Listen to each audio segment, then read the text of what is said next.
할렐루야. 오늘도 복된 금요일 아침입니다. 우리는 살아가면서 실수할 때가 있습니다.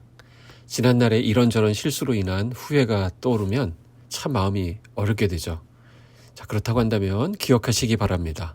오늘은 리셋하는 날입니다. 리셋, 새로 시작하는 거죠. 하나님은 우리의 과거를 끌어다가 우리를 정죄하지 않으십니다. 예수님의 피로 우리를 다시 새롭게 보시기 때문입니다. 그가 한 번의 제사로 우리를 영원히 온전하게 하셨다라는 말씀처럼 우리는 매일 매 순간 다시 시작할 수 있는 은혜 안에 있는 것입니다. 그러니 나 자신에게도 또 주변에 힘들어하고 있는 다른 사람에게도 말해 주시기 바랍니다. 오늘은 새롭게 시작하는 거야. 이렇게 말입니다. 어제의 실패는 있고요. 오늘은 우리에게 다시 찾아온 기회라는 사실을 잊지 마시기 바랍니다. 예수님 안에서 우리의 삶은 언제나 리셋이 가능합니다. 지금 이 순간부터 다시 시작하게 될 우리 사랑하는 성도님들을 축복하고 응원합니다. 함께 나누실 말씀은 역대상 27장 1절에서 34절인데 23절부터 읽도록 하겠습니다.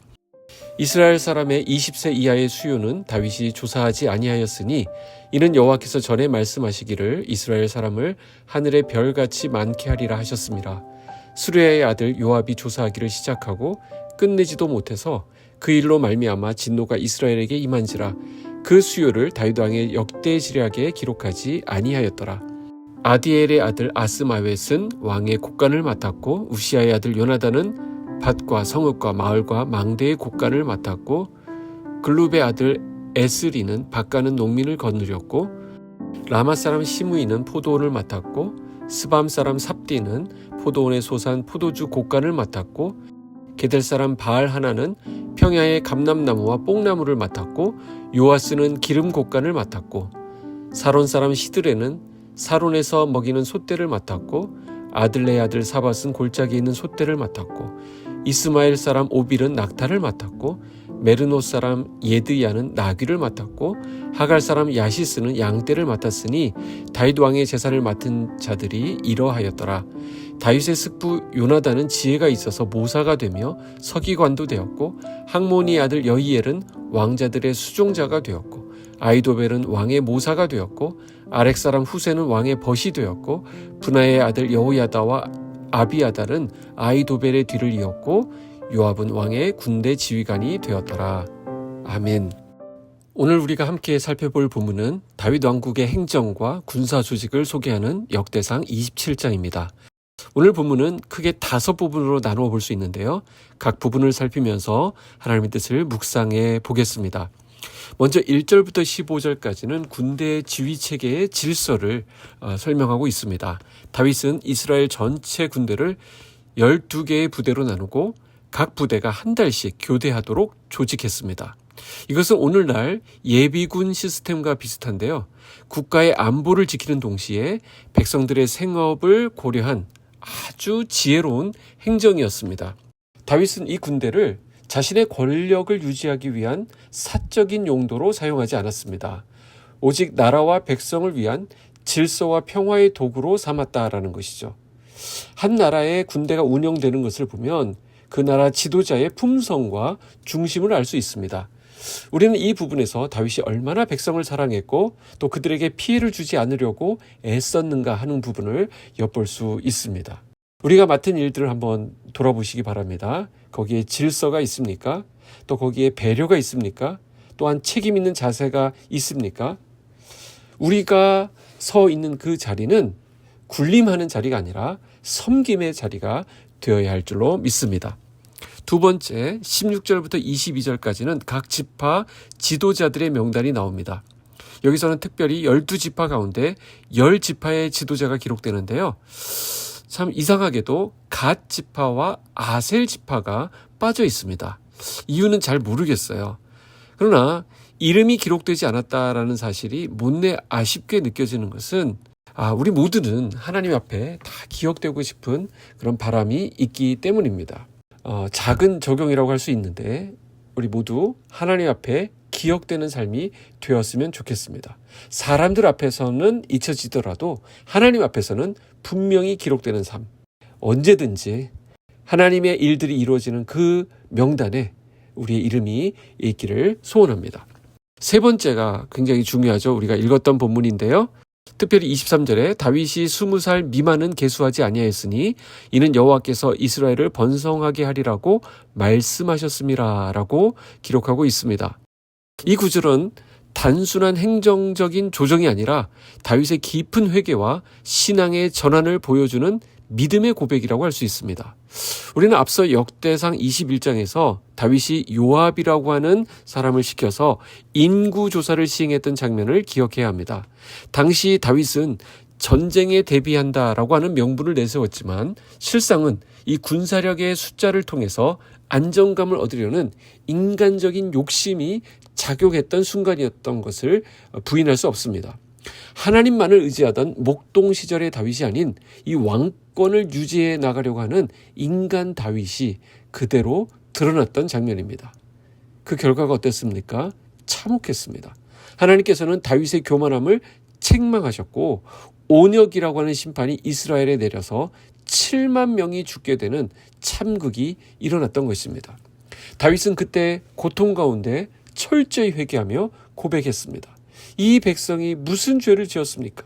오직 나와 내 아버지 집이 범죄하였나이다. 이렇게 고백하며 그때 다윗은 철저히 깨달았습니다. 하나님의 나라는 숫자로 세워지는 것이 아니라 하나님의 언약과 신실하심 위에 세워진다는 것을 그는 깨달았던 것입니다. 그리고 다윗은 수정합니다. 잘못된 부분을 고쳐나간 것입니다.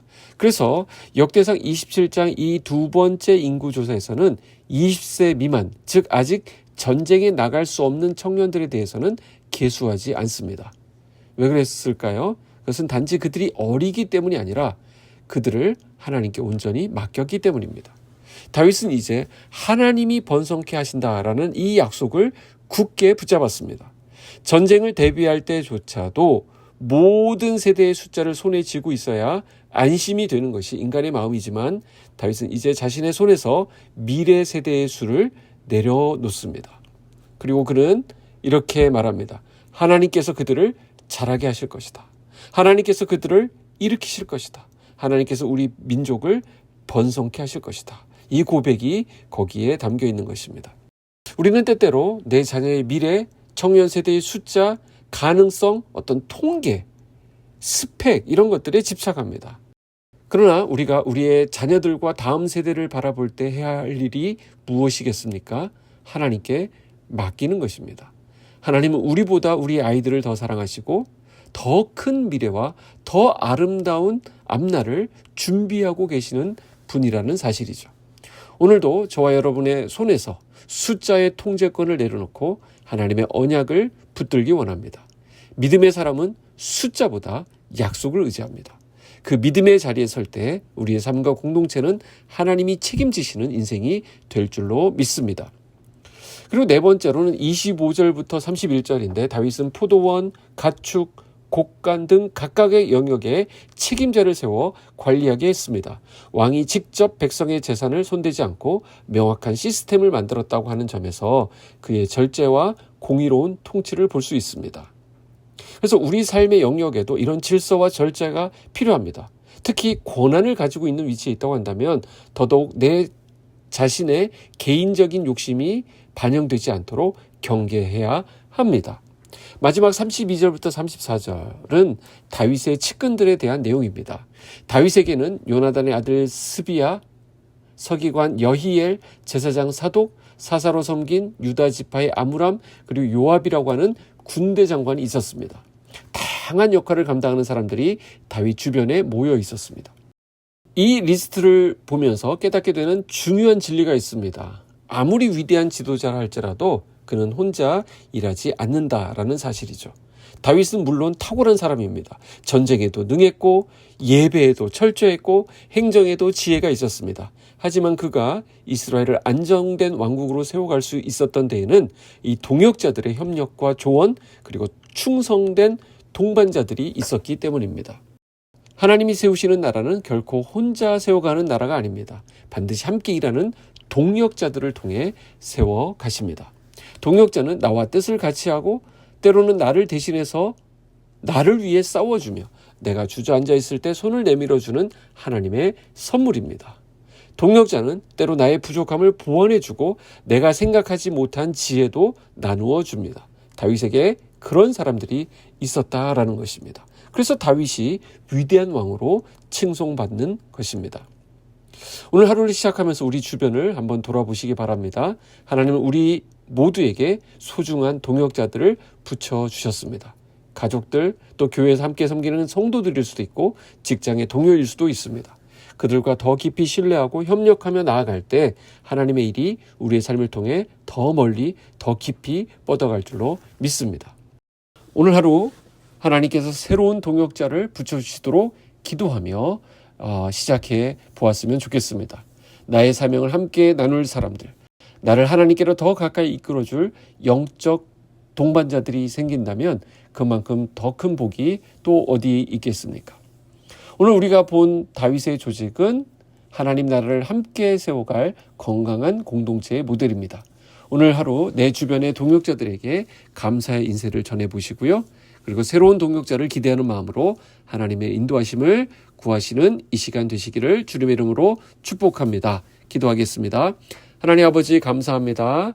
다윗의 모습을 통하여 우리가 우리의 주변을 어떻게 관리하고 정리하고 점검해야 할지를 깨닫게 하시니 감사합니다.